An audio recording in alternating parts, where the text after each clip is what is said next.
Viewers, আজকে আমি তৈরি করছি chicken with creamy mushroom recipe.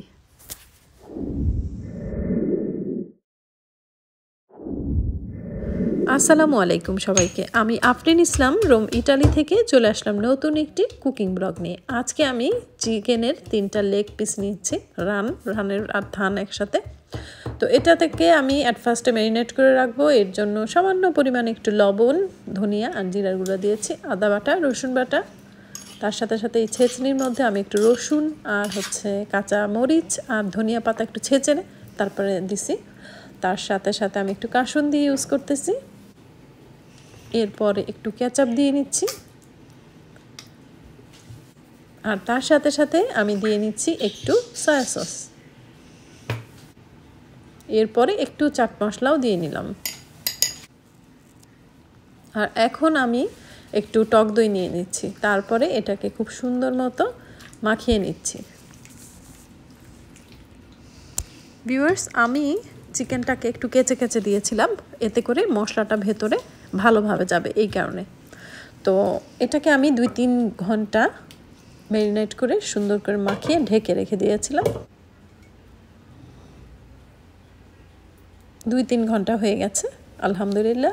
তো আমি ফ্রাই প্যানে অল্প একটুখানি অলিভ অয়েল তেল দিয়ে নিচ্ছি, ব্রাশ করে নিচ্ছি। আমি ডায়েট শুরু করেছি, এই কারণে আমি ব্রেকফাস্টে এবং রাতের খাবারে কোনো ধরনেরই কার্বোহাইড্রেট রাখি না, শুধুমাত্র দুপুরে একটুখানি লাল চালের ভাত খাই। সো এই যে রাতে আমি আমার জন্য এই খাবার তৈরি করতেছি, তো এটাকে কিন্তু শুধুমাত্র এভাবেই আমি খাবো।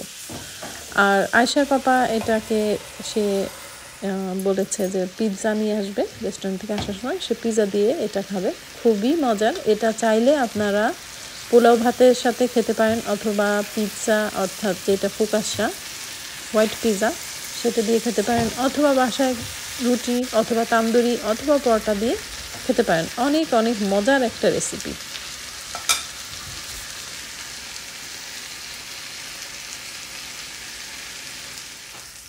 চিকেনটা মোটামুটি আমার 80%ই হয়ে গেছে। এখন আমি এটার সাথে অ্যাড করলাম কিছু ফুঙ্গি অর্থাৎ মাশরুম।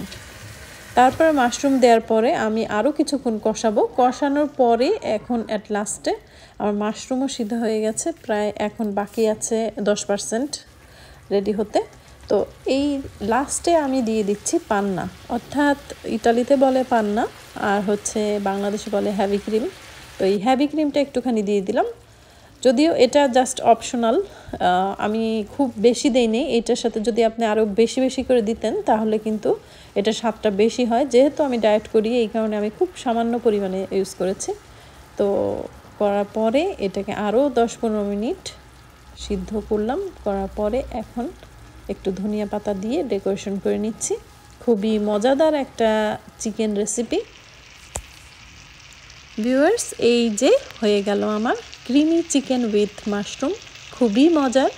আর ভাত রুটির সাথে তো অনেক মজা। আর তাছাড়া যারা ডায়েট করতেছেন তাদের কাছে রেগুলার ভাত রুটি ছাড়া, কার্বোহাইড্রেট ছাড়া হয়তোবা ফিশ অথবা এগ অথবা চিকেন অথবা বিফ এগুলো খেয়েই কিন্তু থাকতে হয়। আর তার সাথে সাথে তো অবশ্যই ভেজিটেবল এবং সালাদ আছেই। তবে চিকেন এক এক সময় আমি এক একভাবে তৈরি করি, একই রকম খেতে ভালো লাগে না, তাই একটু মুখে স্বাদ আনার জন্য আমি এক এক সময় এক একভাবে তৈরি করি। আর হ্যাঁ ভিউয়ার্স, এই রেসিপিটা কিন্তু সম্পূর্ণ আমি নিজে তৈরি করেছি। সো আজকের রেসিপিটা আপনাদের কেমন লেগেছে অবশ্যই কিন্তু আপনারা জানাবেন। আর এর সাথে তৈরি করেছি একটা মজাদার একটা প্লেট সালাদ।